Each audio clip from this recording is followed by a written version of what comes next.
ঝাড়গ্রামে ঢুকে পড়ল ওড়িশার শিমলিপাল টাইগার রিজার্ভ থেকে পালিয়ে আসা বাঘিনী জিনাত। আশঙ্কায় সত্যি করেই পড়শি ঝাড়খণ্ডের চাকুলিয়া জঙ্গল ছেড়ে চলে এসেছে বেলপাহাড়ির জঙ্গলে।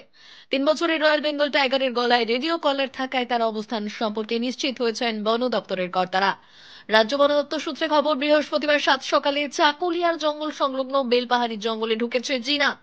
পথভ্রষ্ট বাঘিনীকে খাঁচাবন্দি করতে এবার রাজ্য বন দপ্তরের সঙ্গে যৌথ অভিযানে সামিল ওড়িশা ও ঝাড়খণ্ড বন দপ্তর। জঙ্গল সংলগ্ন জনবসতিতে যেমন সতর্ক করা হচ্ছে, তেমনি অযথা ভয় না পেয়ে সচেতন থাকার বার্তাও দেওয়া হয়েছে। জিনাতকে ঘিরে আমজনতার মধ্যে আতঙ্ক বাড়লেও বাঘিনীকে চাক্ষুষ করার সুযোগ ছাড়তে নারাজ অত্যুৎসাহীরা। গিয়েছিলেন আপনি? ওই বাঘ দেখতে। বাঘ দেখতে গিয়েছিলেন? আচ্ছা, কত লোক রয়েছে বাঘ দেখতে? বাঘ দেখতে এখন লোক নেই, বাকি লোক পাবলিকরা চলে গেছে। আচ্ছা, ফরেস্ট থেকে কি সতর্ক করছে আপনাদেরকে, গ্রামের লোক? সতর্ক কি সব করছে? সতর্ক বলতে বলছে ওই কোনের দিক যাবে না বলছে। আতঙ্ক তো থাকবেই, সেটা তো আর সঠিক বলতে পারছি না। আতঙ্ক আছেই তো জমিনে, ওই মানে জঙ্গলের সামনে যে জমি, নিচটাই জমি, হুম। তাহলে সেটা তোলার জন্য তো আতঙ্ক থাকবে, যে বাঘ যেহেতু আছে।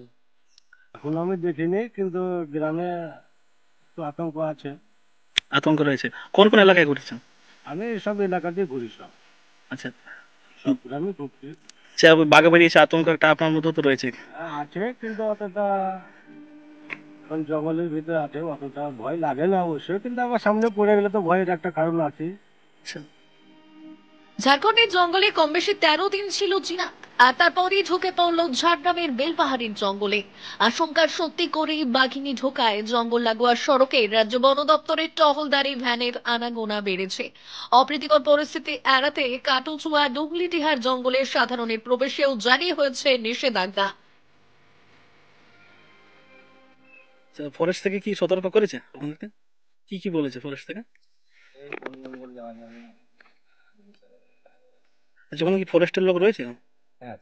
আচ্ছা, কি ফরেস্ট থেকে কি সতর্ক করছে আপনাদেরকে? সতর্ক বলতে এখন তো আমাদেরকে বলেনি, মানে এমনি আমাকে এখন বলেনি, মানে হ্যাঁ। স্কুল বন্ধ হয়ে গেছে, মানে আচ্ছা। আমাদের যেটা প্রাইমারি স্কুল বন্ধ করে দিচ্ছে, এগুলোকে ছুটি করে দিল। আচ্ছা, এই বাঘ বেরোবার জন্য স্কুল ছুটি করে দিন। পর্যটনের ভরা মরশুমে ঝাড়গ্রামের জঙ্গলে বাঘ ঢোকার খবরে প্রভাব পড়েছে জঙ্গলমহলের হোটেল ও রিসোর্ট সহ হোমস্টে গুলিতে। তবে সুরক্ষার স্বার্থে বন দপ্তরের জারি করা নির্দেশিকাগুলি অক্ষরে অক্ষরে পালনের কথাও আগত পর্যটকদের স্মরণ করিয়ে দেওয়া হয়েছে। নিয়ম ভাঙলেই বন ও বন্যপ্রাণী সংরক্ষণ আইনে কড়া পদক্ষেপ করবে রাজ্য বন দপ্তর। ব্যুরো রিপোর্ট, আজকের ঝাড়গ্রাম।